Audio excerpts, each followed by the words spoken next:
नमस्कार, आदाब। Don India में आपका स्वागत। मैं doctor Abdul Qadeer.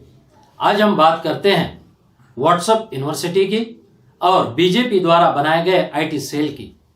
IT cell और व्हाट्सएप यूनिवर्सिटी द्वारा किस तरह से इस मुल्क के अंदर जहर फैलाया जा रहा है, किस तरह से लोगों को ट्रोल किया जा रहा है, किस तरह से अश्लील और भद्दी गालियां दी जा रही है। आइए आज हम इस पर विस्तार से चर्चा करते हैं। देश में पिछले 6 सालों से जैसा ही केंद्र में सत्ता परिवर्तन हुआ, तब से एक नफरत का माहौल बन चुका है। बीजेपी द्वारा आईटी सेल और व्हाट्सएप यूनिवर्सिटी बनाई गई है। यहाँ जो बैठे हैं युवक, वो आए दिन ऐसे लोगों को ढूंढते हैं जो सरकार से सवाल करते हैं, जो सवाल से उनकी जवाबदेही तय करने की बात करते हैं। उनको ढूंढकर उनको ट्रोल करते हैं। जिस किसी ने भी सरकार से सवाल किया, उसको ये लोग देशद्रोह करार देते हैं, उसको देशद्रोही करार देकर पाकिस्तान जाने को कहते हैं। लेकिन जब ये आंच भाजपा नेताओं तक पहुंची तो सारे भाजपा नेता, विशेषकर महाराष्ट्र के भाजपा नेता तिल मिला उठे और वे पुलिस कमिश्नर के पास उन्होंने कंप्लेन तक कर डाली। तो आइए आज हम इसी बात को लेकर विस्तार से चर्चा करते हैं। मुल्क के अंदर जो एक गंगा जमुना तहजीब का माहौल था, सैकड़ों वर्षों से लोग हिंदू मुस्लिम आपस में मेलजोल करके रहते थे, पास पड़ोस में रहते थे, एक दूसरे के 30 त्योहारों पर एक दूसरे को गले लगाकर बधाइयां देते थे, एक दूसरे के घर जाकर सेवाइयां और मिठाइयां खाते थे। आज वो माहौल नफरत में बदल गया। पड़ोसी एक दूसरे को दुश्मन की निगाह से देखने लगा। छोटे छोटे बात को लेकर, छोटे छोटे विवादों को लेकर मारपीट होने लगी। यहां तक कि मॉब लिंचिंग में जाने तक लोगों की गई। लेकिन सरकार है हाथ पे हाथ धरे बैठी है। सरकार आंख मूंद कर बैठी है। हमलावरों के खिलाफ या ट्रोल करने वालों के खिलाफ या अश्लील गालियां देने वालों के खिलाफ कोई कार्रवाई नहीं होती। लेकिन जब ये आंच महाराष्ट्र के भाजपा नेताओं तक पहुंची तो सारे भाजपा नेता परेशान हो उठे। महाराष्ट्र में जब सत्ता परिवर्तन हुआ और फडणवीस की सरकार गई, उद्धव ठाकरे के नेतृत्व में यहाँ पर महाआघाडी की सरकार बनी। छत्रपती शिवाजी महाराजांना वंदन करून आणि माझ्या आई वडिलांचे स्मरण करून मी उद्धव बाळासाहेब ठाकरे ईश्वर साक्ष शपथ घेतो की कायद्याद्वारे स्थापित झाले आहे अशा भारतीय संविधानाबद्दल मी खरी श्रद्धा व निष्ठा बाळगेन। मी भारताची सार्वभौमता व एकात्मता उन्नत राखीन। मी महाराष्ट्र राज्याचा मुख्यमंत्री म्हणून माझी कामे निष्ठापूर्वक व शुद्ध बुद्धीने पार पाडीन आणि संविधान व कायदा यानुसार सर्व तऱ्हेच्या लोकांना मी निर्भयपणे व निस्पृहपणे तसेच कोणाच्याही विषयी ममत्व भाव किंवा आकस न बाळगता न्याय वागणूक देईन। उद्धव ठाकरे के नेतृत्व में यहाँ पर महाआघाडी की सरकार बनी। तब से बीजेपी, विशेषकर पूर्व मुख्यमंत्री देवेंद्र फडणवीस आए दिन सरकार की खामियां ढूंढने में लगे रहते हैं और किसी तरह ये सरकार को गिराकर दोबारा राज्य के मुख्यमंत्री बनना चाहते हैं। लेकिन उनको कहीं पर भी कामयाबी या सफलता हाथ नहीं लग रही है। इसलिए वो बार बार कोशिशें करते रहते हैं। चाहे वो पालघर की 2 संतों की हत्या का मामला हो, पालघर की मॉब लिंचिंग की घटना ये बहुत ही गंभीर है।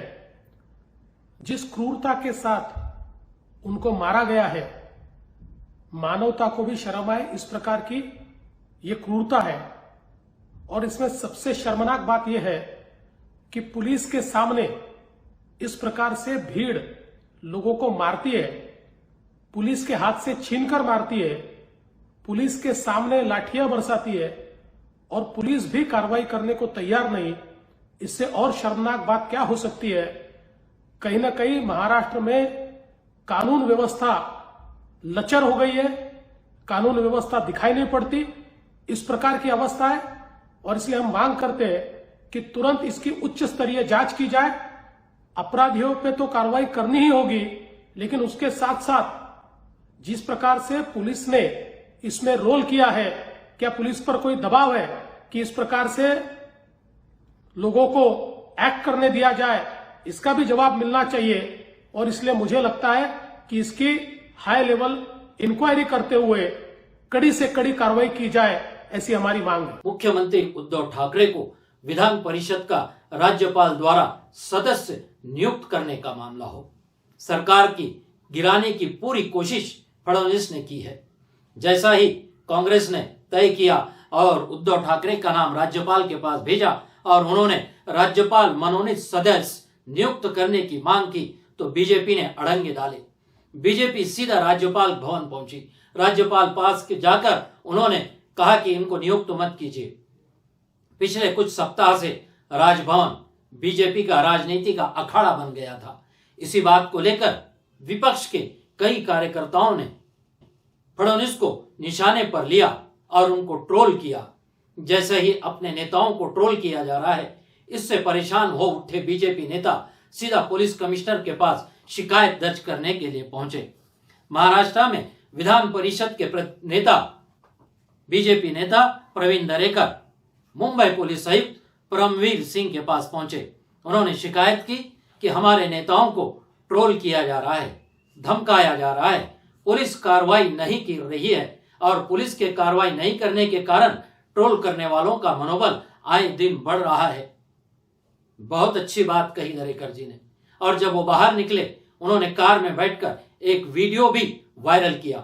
उस वीडियो में तो उन्होंने धमकी दिया, बीजेपी खामोश बैठी है, इसका यह मतलब नहीं है कि हम संयम से है, अगर हमारा संयम का बांध टूटा तो बहुत कुछ हो सकता है, ऐसी धमकी भी दे डाली।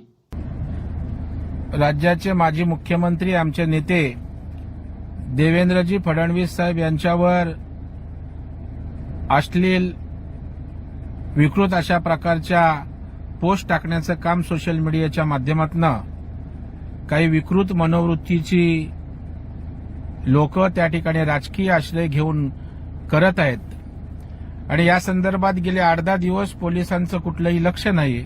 खरं म्हणजे सोमोटो पोलिसांनी कारवाई करायला हवी होती, परंतु ती न झाल्याने, प्रमाण वाढल्यानं आज आम्ही पोलीस आयुक्तांची भेट घेतली। या संबंधितांवर तात्काळ शोधून त्यांच्यावर कारवाई करावी आणि आमच्या नेत्यांची प्रतिमा मलीम होणार नाही याची दक्षता या ठिकाणी घ्यावी। पोलिसांना या ठिकाणी आमचं सांगणं आहे की आमच्या छोट्या कार्यकर्त्यांना आक्षेपार्ह नसणारी, गुन्हेगारी स्वरूपाची नसणारी पोस्ट टाकल्यावर पोलीस स्टेशनना बोलवून दम मारला जातो, गुन्हे दाखल केले जातात आणि मला वाटतं सरकारच्या दबावाखाली अशा प्रकारचं पार्शालिटीनं काम सुरू आहे की काय अशी शंकाही आम्ही उपस्थित केली।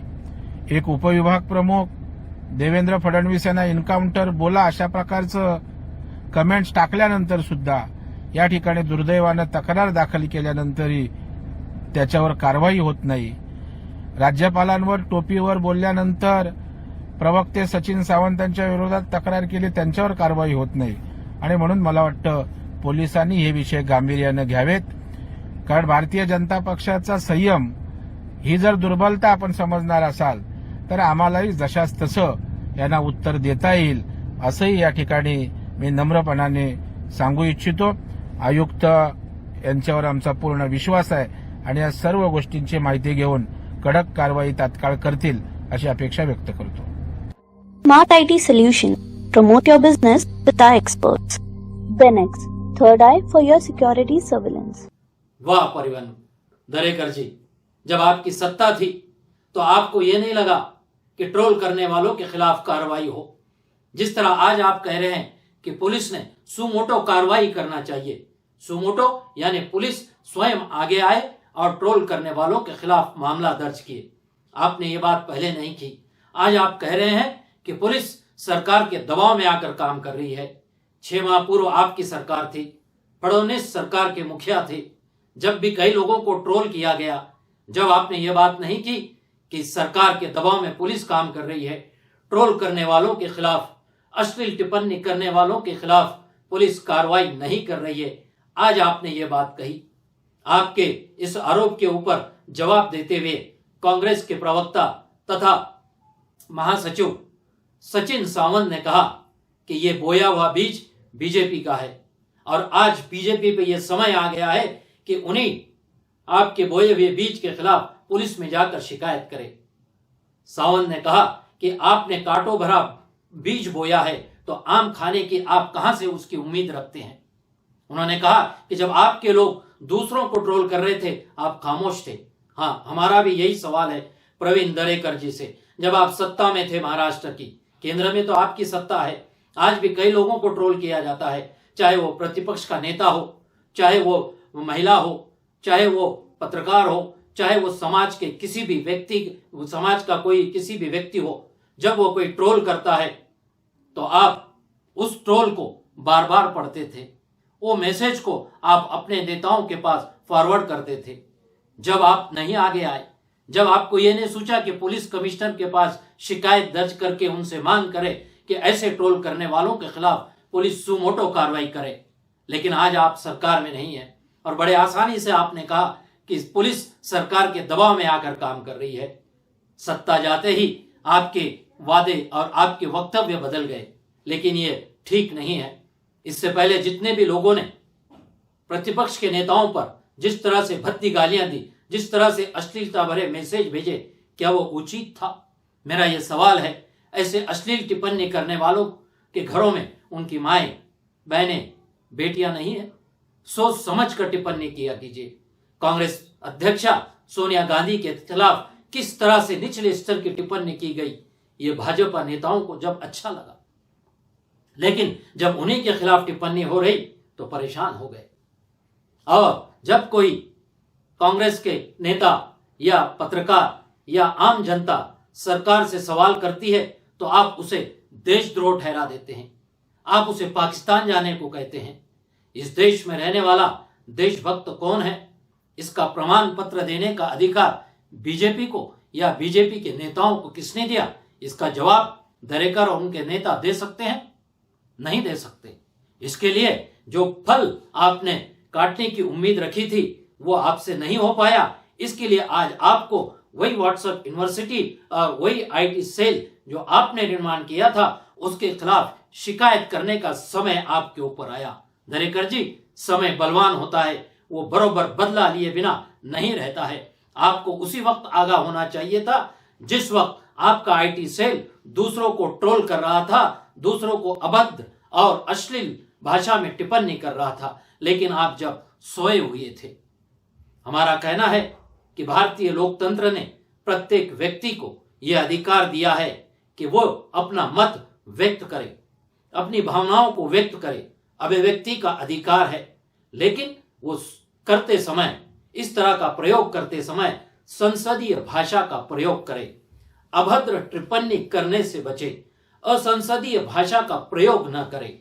और ऐसा करने वाला चाहे वो कोई भी हो, किसी जाति का, किसी समाज का, किसी वर्ग का, किसी राजनीतिक दल का हो, उस पर कार्रवाई होना चाहिए, ऐसा भी हम मानते हैं। तो चलिए बस आज हम यहीं रोकते हैं। आप अपना, अपने परिवार वालों का, अपने घर वालों का ख्याल रखिए, घर में ही रहिए। हमें दीजिए इजाजत। धन्यवाद।